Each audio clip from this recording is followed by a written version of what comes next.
Once upon a time in Lagos, Nigeria, there lived a beautiful woman named Tola. Tola was admired for her elegance, grace, and striking resemblance to her mother, Mama Olifunk, a woman who seemed to defy age. Despite being in her late 60s, Mama Olifunk had the youthful appearance of a woman in her 30s. Her skin was smooth, her eyes bright, and her energy boundless. No one could understand how she maintained such a youthful glow, and many attributed it to her strict herbal regimen and mysterious practices that she kept to herself. Tola, on the other hand, was the apple of her mother's eye. Growing up, she was showered with love and care, but there was always a mysterious distance between them, a certain secret that Tola could never quite put her finger on. Mama Olifunk was overly protective of her, always insisting that Tola followed certain rituals, especially during her menstrual cycles. She would remind Tola to dispose of her use pads carefully, never allowing anyone else to touch them. Tola, though puzzled, always obeyed without question. As Tola blossomed into a young woman, she caught the eye of many suitors. Eventually, she fell in love with a kind and handsome man named Femi. Their love was pure and deep, and soon enough, they decided to get married. After 2 months of dating, Femi proposed to her and she accepted immediately. They did their introduction and their traditional marriage. Then they did their white wedding. The wedding was a grand affair, filled with joy, music, and laughter. Tola was radiant in her white gown, and Femi couldn't take his eyes off her. The couple exchanged vows in front of their family and friends, promising to love each other through thick and thin. Mama Olifunk, though smiling on the outside, had a strange look in her eyes, as if she knew something that no one else did. After the wedding, Tola moved into her husband's home, eager to start their life together. However, as months turned into years, Tola realized that something was wrong. Despite their best efforts, she couldn't conceive a child. 4 years into their marriage, Tola remained barren, and her hopes of becoming a mother began to fade. The weight of this burden grew heavier each day, especially with the relentless taunting from her mother-in-law. Iafemi was a tough, traditional woman who believed that a wife's primary duty was to bear children. Her disappointment in Tola was palpable. She would often corner Tola in the kitchen or living room, spewing venomous words. "If a woman does not bear children, her home will never prosper," she would hiss. "What use is a wife who can't give my son a child? You're barren. Useless." The abuse from Iafemi only intensified over time. "I will bring another woman for my son to marry if you cannot give him children," she declared one evening during dinner. Femi, unable to tolerate the insults any longer, finally confronted his mother. "Mama, that's enough." "Mama, that's enough. You have no right to insult my wife. She is my partner, and I will not allow you to disrespect her in our home. We would have children in God's time. And I won't allow you to threaten her with another wife. If you continue with this behavior, you would no longer be welcome in our home." The argument between mother and son was heated and emotional. Iafemi, shocked by her son's defiance, retorted, "Femi, I am your mother. I know what's best for you. This woman will bring nothing but misery if she cannot bear children. You need to think of your future." But Femi was resolute. "Mama, my future is with Tola, and that's final. If you can't support us, then please, keep your opinions to yourself," he shouted, his voice trembling with anger. Tola, overwhelmed by the confrontation, felt a mixture of guilt and gratitude. She knew Femi loved her, but the constant pressure from his mother was becoming unbearable. Desperate and confused, she decided to visit her own mother for advice. "Mom, is there something wrong with me?" Tola asked, tears in her eyes as she sat in Mama Olifunk's living room. "Why can't I have children?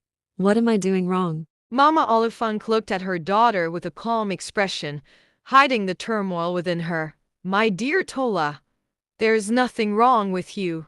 You are perfect as you are. Children will come when the time is right. Don't let anyone make you feel less than you are. Trust in the process, and trust in God."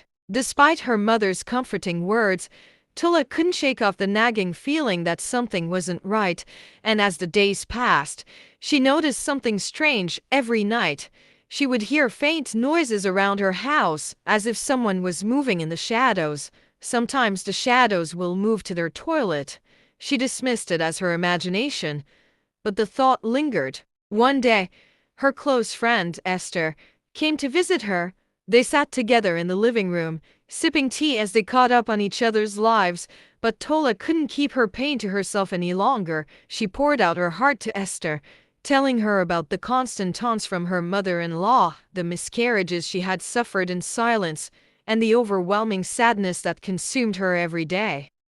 Esther listened intently, her face growing more concerned with each word. Tola, have you ever thought that maybe this is not just a natural issue? Sometimes there are spiritual forces at play that we can't see. You need to seek spiritual guidance. Tola looked at her friend, unsure of what to think. What do you mean, Esther? Do you think this is something spiritual? Esther nodded. Yes, Tola. I know a powerful pastor who has helped many women in your situation. We should go and see him. He can pray for you and seek God's guidance on this matter. Desperate for answers, Tola agreed to visit the pastor. The next day, they made their way to the pastor's church, a small, humble building on the outskirts of Lagos. The pastor, an elderly man with a wise and gentle demeanor, welcomed them warmly. He listened to Tola's story with great interest and then asked her to kneel before the altar as he prayed over her. As the pastor prayed, he suddenly stopped, his eyes widening in shock. My daughter, the source of your troubles is closer than you think. Your own mother is the cause of your suffering, He said in a grave tone. Tola's heart skipped a beat. What? That can't be true. My mother loves me. She would never harm me. The pastor shook his head sadly. She may love you, but she has made a terrible pact. She is using your menstrual pad blood to renew her youth. She is the one that normally appears to you every night, and this is preventing you from bearing children. You must confront her and break this cycle. Tola felt her world collapse around her. She couldn't believe what she was hearing. How could her own mother be responsible for her misery? She left the church in a daze, Esther by her side, trying to comfort her. The word of the pastor was still ringing in her ear. She may love you, but she has made a terrible pact. She is using your blood to renew her youth, and this is preventing you from bearing children. You must confront her and break this cycle. Without wasting any time, Tola went straight to her mother's house. The moment she walked in, she felt a wave of anger and betrayal wash over her. Mama, She cried out, her voice trembling with emotion. is it true? Have you been using my blood to stay young? Have you cursed me, your own daughter, to a life of pain? Mama Oliphant, caught off guard, tried to deny it at first, but the guilt was too much to bear. She broke down in tears, admitting to everything. Tola, I did it out of fear. I was afraid of growing old, of dying. I never meant to hurt you, my child. Please, forgive me. But Tola couldn't contain her anger. The confrontation was intense and heartbreaking. Tola's tears flowed freely as she poured out all the pain and suffering she had endured. I will never forgive you for this, Mama. You have taken everything from me. You are dead to me. 3 days later, news reached Tola that her mother had fallen seriously ill. Mama Oliphant, without the life force she had been stealing from her daughter, aged rapidly and became frail. Her once beautiful features withered away, and she passed away shortly after, leaving Tola with a mixture of sorrow and relief. A year after her mother's death, Tola discovered she was pregnant. The news brought immense joy to her and Femi, and 9 months later, she gave birth to 2 healthy baby boys. The arrival of her sons healed her broken heart, and for the first time in years, she felt complete. Femi, who had once been so cruel to Tola, came to her with tears in her eyes.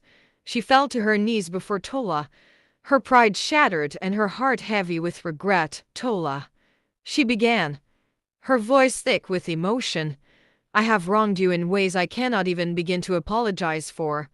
I let my desire for grandchildren blind me to your worth and the love you brought into my son's life. Please, forgive me. Tola looked at her mother-in-law, seeing a woman who was once her tormentor now reduced to tears, pleading for forgiveness. The pain of the past had left deep scars, but holding her newborn sons in her arms, Tola felt a wave of compassion wash over her. She had suffered greatly, but now she had been blessed with what she had longed for, a family of her own. Mama, I have been through so much, and I never thought I would see this day. But I have learned that holding on to anger only brings more pain. I forgive you. Let's put the past behind us and focus on the future, for the sake of these children. Tola said softly. Yefemi broke down in sobs. Overwhelmed by Tola's generosity of spirit, she embraced Tola, and for the first time, there was genuine warmth and understanding between them. The family began to heal, the bitterness of the past slowly giving way to a future filled with hope and unity. As Tola and Femi nurtured their twin boys, the love and bond between them grew stronger than ever. The shadow of Mama Olifung's betrayal still lingered, but Tola vowed to break the cycle of pain and secrecy that had haunted her family for so long. She told her children stories of strength, resilience, and the importance of love and forgiveness. And so, in time, Tola's household became one of joy and peace, a haven where her sons grew up surrounded by love. The tragic tale of her mother's quest for eternal youth became a distant memory, a cautionary tale whispered among the elders in the community, reminding everyone of the dangers of vanity and the power of forgiveness. Tola never forgot the lessons she had learned, and she made sure that her sons grew up knowing the value of family, the strength of a loving heart, and the importance of living a life free from the shadows of deceit. In the end, Tola's story became a beacon of hope, a testament to the power of love, forgiveness, and the enduring strength of the human spirit. She had faced the darkest of trials, but in the light of her children's smiles, she found the happiness she had always deserved, and in that light, the ghosts of the past faded away, leaving behind only the warmth of a new beginning. Please kindly subscribe to our YouTube channel for more interesting stories. Thanks for watching.